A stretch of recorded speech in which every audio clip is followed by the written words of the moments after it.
ஆக மொத்தத்துல டெபாசிட் கூட வாங்க மாட்டேங்கிறது இப்பவே தெரிஞ்சு போச்சு.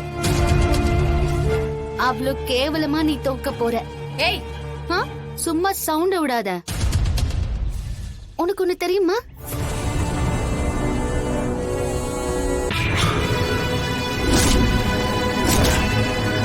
இது எப்படி என்கிட்ட வந்ததுன்னு பாக்குறியா?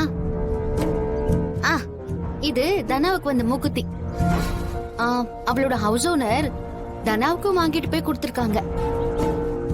நான் கூட 40,000 மதிப்புள்ள மூக்குத்திய கொடுத்து நீ ஓட்டு கேக்குறியோன்னு நினைச்சேன். அதுக்கப்புறம் தான் யோசிச்சேன், 40,000 ரூபாய் கொடுக்கற அளவுக்கு அவ்வளோ தாராள மனசா உனக்கு? அதான் சந்தேகப்பட்டு சேட்டு கிட்ட போய் கேட்டோம். சேட்டு அலறி அடிச்சுக்கிட்டு, மா இங்க இருந்து போங்கம்மா போங்கம்மான்னு சொல்றான். அப்புறம் எங்களுக்கு தெரிஞ்ச ஒருத்தர் கிட்ட போய் கொடுத்தா உன்னுடைய மூக்குத்திய துப்பி தூக்கி போட்டுட்டாரு. இது தங்கம்னு பேருக்கு கொஞ்சம் கலந்திருப்பாங்க, மத்தபடி இது வெறும் ஐம்பொன்ல செஞ்ச கோல்டு கோட்டிங் கொடுத்திருப்பாங்க. ஒரு 6 மாசத்துல இது பல்லு இழிச்சிரும்னு சொல்லிட்டாரு. வேணும்னா அவர் சொன்ன வீடியோவை காட்டட்டுமா?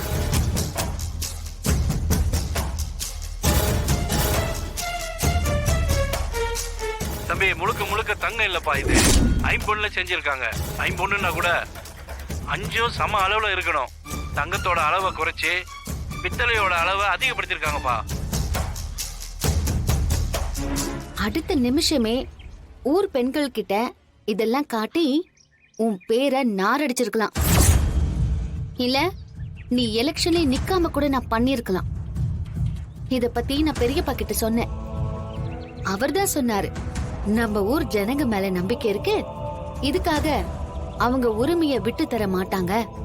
மூக்குத்திக்கு ஆசைப்பட்டுலாம் புவனேஸ்வரிக்கு ஓட்டு போட மாட்டாங்க.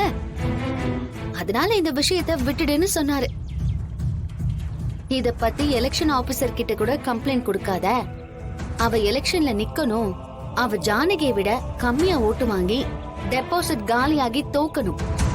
அவளோட பவர் என்னன்னு அவளுக்கு தெரிய வைக்கணும்னு சொன்னாரு. அதனாலதான் நான் கம்ப்ளைண்ட் கொடுக்கல. இது வெறும் ஐம்பொன்னு மூக்குத்தி தாங்கிறது ஊர் ஜனங்க கிட்ட கூட சொல்லல. இதுதான் உன்னோட பவர். நாளைக்கு காலையில ஓட்டு கவுண்ட் பண்ணும்போது நீ டெபாசிட்டை இழந்து என் பெரியம்மா கிட்ட தோத்து போய் அவமானப்பட்டு நிக்க போற. உன்னை பத்தி அவங்க நல்லா புரிஞ்சு வச்சிருக்காங்க. உன்கிட்ட தங்கத்தை வாங்கி உன்னை ஜெயிக்க வச்சா நீ என்ன ஆட்டம் போடுவேன்னு அவங்களுக்கு தெரியும்.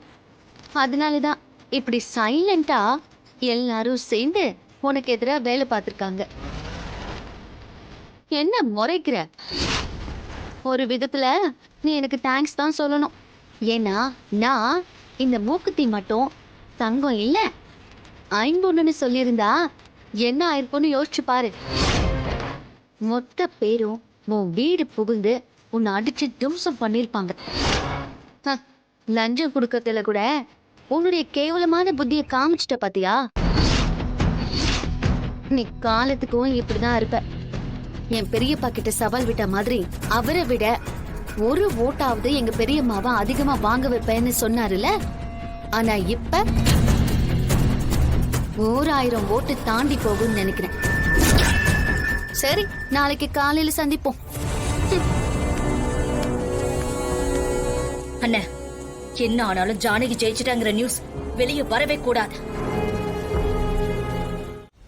புது சிம் கார்டு தானே? ஆமாமா, போனை ட்ராக் பண்ண முடியாது. அண்ணா, இது கலெக்டர் நம்பர் தானே? ஆமாமா.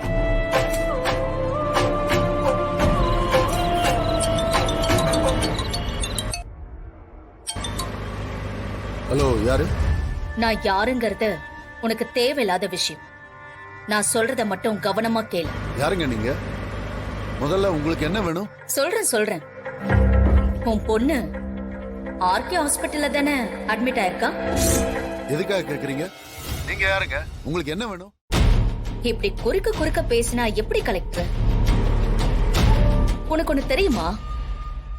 என்னோட ஆளுங்களும் இப்ப அந்த ஹாஸ்பிட்டலுக்குள்ளதான் இருக்காங்க. டாக்டர் வேஷத்திலையும் நர்ஸ் வேஷத்திலையும். என்ன சொல்றீங்க? முதல்ல நீங்க யாரு? உங்களுக்கு என்ன வேணும்? சொல்றேன். ஓட்டெடுப்பு நடந்த ஸ்கூல்ல பேலட் பாக்ஸ சீல் பண்ணி வச்சிருக்காங்கல்ல, இன்னைக்கு நைட்டு அங்க சரியா 10 மணிக்கு ஒரு வேன் வரும். நீ அங்க இருக்கிற சிசிடிவி கேமரா எல்லாத்தையும் ஆஃப் பண்ணிட்டு போலீஸ் எல்லாரையும் அனுப்பிட்டு அந்த சீல் வச்ச ரூம திறந்து விட்டு என்னோட ஆளுங்க உள்ள போய் பேலட் பாக்ஸ் எல்லாம் வேன்ல ஏத்திட்டு போயிடுவாங்க. என்ன விளையாடுறீங்களா? என்னால அந்த மாதிரி எல்லாம் பண்ண முடியாதுங்க. கலெக்டர் சார், அவசரப்பட்டு அப்படியெல்லாம் சொல்லக்கூடாது. கொஞ்ச நேரத்துக்கு முன்னாடி சொன்னதை மறந்துட்டீங்களா? எங்க ஆளுங்க ஹாஸ்பிட்டலுக்கு டாக்டர் கெட்டப்ல தான் போயிருக்காங்க. உங்க பொண்ணு இருக்கிற வார்டுல தான் நிக்கிறாங்க. என்னோட காலுக்காக தான் வெயிட் பண்ணிக்கிட்டு இருக்காங்க. என்ன, இந்த காலை கட் பண்ணிட்டு அவங்களுக்கு கால் பண்ணவா? வேணாம் மேடம், தயவு செய்து என் பொண்ணை எதுவும் பண்ணிடாதீங்க. அப்படின்னா இப்ப நான் சொன்னதை செய்.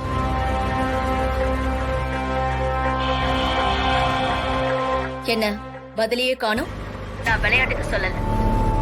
இத பாருங்க கலெக்டர், போலீஸ வர வச்சு இதை எப்படி தடுக்கலாம்னு யோசிக்கிறீங்களா? உங்களுக்கு இதோட சீரியஸ்னஸ் புரியலன்னு நினைக்கிறேன்.